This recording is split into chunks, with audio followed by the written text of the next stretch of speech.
Hi guys, welcome back to my channel. I hope you're doing well. I have two very beautiful bags to show you guys today. It's two Birkin 35s.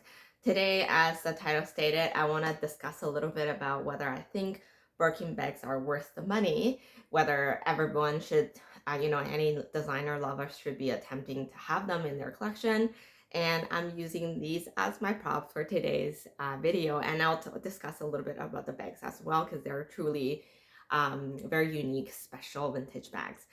So I've had quite a few Birkin bags at this point, and I even have Kelly's and Hack bags, and I kind of just want to spend a little time to discuss like the craftsmanship and the the leather, the design, the practicality, the usability, and just overall whether these bags are worth the money to invest in.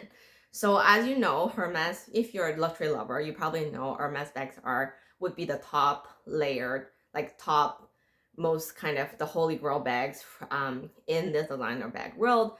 Again, not everyone would agree with that, but I would say the Hermes Birkin is definitely um, a bag that most handbag lovers would be looking to get one day or dream to hopefully add to their collection at some point. So I'll just introduce the two bags a little bit. They're both in the size 35, and I can do a little mock shots as well. But essentially, it's if you're unfamiliar, but the sizing are actually quite easy to understand. The length of the bag is 35 centimeters. I know it's not the metrics that everyone uses, but 35 centimeters. The 30s are obviously 30 centimeters, and 25 or 25 centimeters. I hope that's easy for people to understand. And then in terms of leather, so this one is actually not black. It's coming through as looking black on the camera, but it's actually an indigo color, and it is a um, Clemens leather. So for people who are new to the Hermes world, I mean, there are certain things. For example, for me, it was always struggle to understand what is the difference between Clemence and Togo, especially through pictures. But once you've actually seen the bag yourself and touched the leathers, you could pretty easily tell. Togo leather, it's a lot more bumpy. So when you like kind of brush your hand through it, you can feel the bumps. Whereas Clemence is a lot smoother. Their grains can both be either large or small. That's not really a point to be able to differentiate them. And the look of the grains are also fairly similar.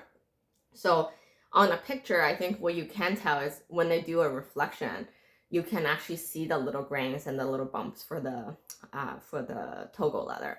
Togo is a lot more structured, which I personally find quite attractive in these leather bags. But overall, they are kind of very comparable.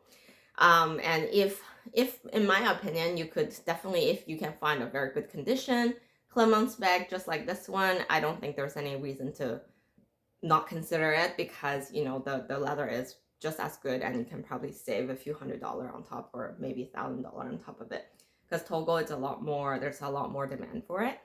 um, Another trick that I've learned over the years with these bags is that to know what color, like it's very difficult from a picture to know the color and the leather, right? But if you also consider the color of the stitching and the color of the stamp, that will give you more information to identify what is the color and the leather combo and roughly when it was produced. Because, for example, for an indigo bag, it's when you can tell by the stitching it's not a completely black stitching, and regular black Birkins would have black stitching. So, and also if you look at the inside of the bag, the interior, there's a more obvious indication of the color. So in this case, it would be more navy-ish interior lining. And in terms of the stamp, most of the cases, if it's a gold hardware, you have gold stamps. Silver hardware will have silver stamps. But in certain cases, with especially the vintage one, for example, a natural sable or natural would have a brown color stamp. So it varies so slightly depending on when the bag was produced and launched. So this one here, sorry, I'm kind of spending a lot of time talking about these beautiful bags, but they're so gorgeous that I do think it's worthwhile to speak about them. This one here, which I only came across one other bag that's with leather. It's in such beautiful vintage condition. The seals are still on as well. And it's just like such a beautiful, this is, the official name is called Tabacamel color, but it's actually very similar to chai, like the new chai color that's launched recently, or the biscuit color that's also more recent. It's not as saturated as the classic gold color, but it's very similar. It is actually quite similar to like natural color in my opinion, because I've seen natural a few times and a lot of them do kind of look like this color. And I feel like it complements really well with the gold hardware, and just again, amazing condition for the age. Swift leather, again, it's another bag that's underrated and generally priced a little bit lower on the secondhand market, simply because the leather is more delicate and is more prone to scratches, and people think it's just harder to take care of and things like that.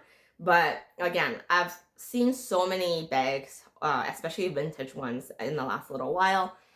Hermes bags are made to be used, are made to last forever. So even, you could look at box leather or any type of leather, really. At the end of the day, they are meant to be used and be like dragged around. They're not meant to be babied. So even if it's with leather, I think it will last. The only problem is if you don't kind of put an insert in it or kind of lay down, over time it might slouch. Like if you use it very regularly and takes a lot of like beating to it, then the overall will slouch. Same thing with Clemons. That's kind of the two reasons why these are also priced a little lower, because they are more prone to slouching and becoming more saggy over time. But both these two currently still have excellent structure and are, just in beautiful vintage conditions. So I would say overall, there's no like, to me personally, whether you're investing your money into a brand new Birkin bags by playing the game in the Hermes boutique, or you are just like, you're investing or putting your money into a really good condition vintage bag, or you don't care about investing at all, you just want to have one in your collection and it's for your personal use. There is a number of different ways to look at it, and then depending on which avenue you want to take, it will cost you significantly different amount of money. So if you're playing the game in the store, and if you are a Hermes lover, you probably know you have to do some pre-spending, build a relationship with SA, and then you may or may not be offered something you like. I would say most of the people that I've spoke to about this, over time you will eventually get a bag. Like it's pretty rare that once you spend 10K, 20K, you don't get offered something. But it does take patience. It takes a lot of time and dedication, and I think at the end of the day, that's really for the people who are truly Hermes product lovers in general, and it's not there to just get one Hermes bag. Like, so you need to be someone who love their scarves, who love their silks and their jewelries and their, all product lines, and be willing to spend retail price on all those items to be able to offer a brand new bag from boutique. Again, I think it's a totally legit pathway, but it might not be for everyone. Like if you're really just your heart is on to just getting a Birkin or Kelly bag, then perhaps your best approach is to get it from a reseller, a reputable reseller in like a brand new condition. You end up spending maybe the same amount or less to be able to get that bag. And then the other option that I mentioned, if you're investing into like a bag on the vintage market, but in a very brand new, beautiful condition, you might be looking at spending about the same price of retail, sometimes more, sometimes less, depending the model that you're getting to. But essentially, you are putting yourself at risk to an older bag that's potentially pre-used. You don't always know the history on those bags, and so on and so forth. And then the last option, like I said, if you're just looking for something that's like a beater bag, something that you can use on a regular basis, you don't mind the history of the bag, and maybe the bag was subject to some kind of retouch or maybe some repairs that was done on it. and you are comfortable to accept all those facts, and because it's only a bag for you to use forever, you don't really care about how much value you retain, then there's actually a pretty large market out there for those category of bag as well. And you only spend about half of what you will pay in a retail boutique. So those are kind of the options. Personally, I like to buy, or I like to think it's best investment to purchase bags that are in excellent condition, but vintage or secondhand, just because that way you don't have to break the bank, and then the bag itself will likely retain a good amount of their value when you if down the road you do decide to resell or to let go. And if you follow my channel long enough, you know I buy and sell like all the time, regularly. So I definitely don't it will be rare that I'll jump on a bag that I know that I can never let go. So like, value retention is a big consideration for me whenever I'm buying a luxury handbag. And at the same time, for me, I'm always looking for something neutral, something I could easily like pair with my outfit. So from those aspects, I kind of go with the middle option. Like, I don't want something that's too much of a beater bag. It's okay that it has some normal wear, but I do want to make sure that when I do end up reselling or let go, I don't lose too much money when I do it. In terms of actually if these bags are worth their value, well, the truth is, luxury handbags are all overpriced, I have to say, because there's no, like, when you compare the price of these bags to like your groceries and your rent and your everyday, like, spending, or even to just another handbag that seem to be like, to get a very nice, decent leather bag, I mean, that's a non-brand that may be even handcrafted, you may be looking at a few $100, close to $1,000 to, get a leather tote that's in a kind of a similar amount of material and craftsmanship. But because it's a Hermes, you will be times that to like a factor of 10 potentially. So are they worth the money per se? I don't know. Like, that's, again, someone who is in the luxury world would know. But for someone who's been like in this world and who's been like looking at the bags, I personally feel like it's really good bag to invest in, simply because they're so timeless and they're actually very practical, because they are mostly, even in a size 30, it is a pretty big, very standard tote bag. So you don't have to worry about them never be in trend, or you will ever feel like you can't take them out because they're outdated or anything like that. There will never be those cases because there isn't much to it. It's just a tote bag with a little bit of hardware. So I feel like from that perspective, you can use for the rest of your life. So yes, it's kind of a good investment from that perspective. And also, it is true that every bag is made by hand, and there's a lot of detail that goes into it. The quality on these bags are really, really good. I think if I have to look at Chanel bag versus Hermes bag, you can definitely tell the level of craftsmanship is a lot better on the Hermes bags. There's a lot more scrutiny to the details. And just overall sturdiness of the bag is quite amazing. Like, now I've used quite a few as well.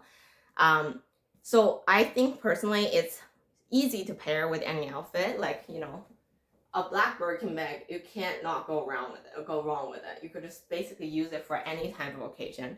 I think the larger sizes are definitely more casual. You could just go out like this all the time. Like, this could be your only bag and it'll still work. The smaller ones, then it's even better for, things like if you have a night out or some kind of event that you have to go to. But it's almost similar to when I talked about my classic flap. I think it's the one bag too that kind of just works with everything. So compared to Chanel classic flap, it definitely has a little bit less flash because there's no big logo, there's less hardware. With the Chanel, there's like hardware chains and all that stuff. So there's a little bit more going on with a Chanel bag. All that to say is, I say yes. Like, my vote is, I think these bags are totally worthwhile if you can get your hands on them, no matter how you're getting them, through the boutiques, through secondhand.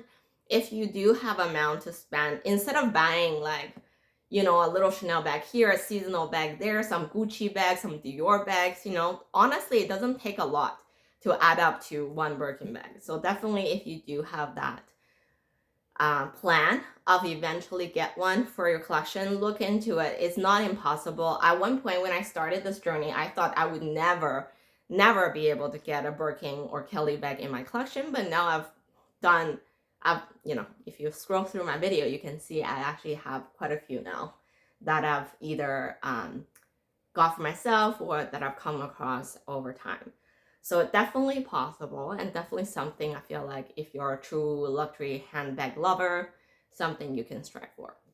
And if you want more tips about it, I'm happy to assist as well. You can always reach out to me on my Instagram, or I'm always happy to chat about bags. All right, talk later. Thanks. Bye.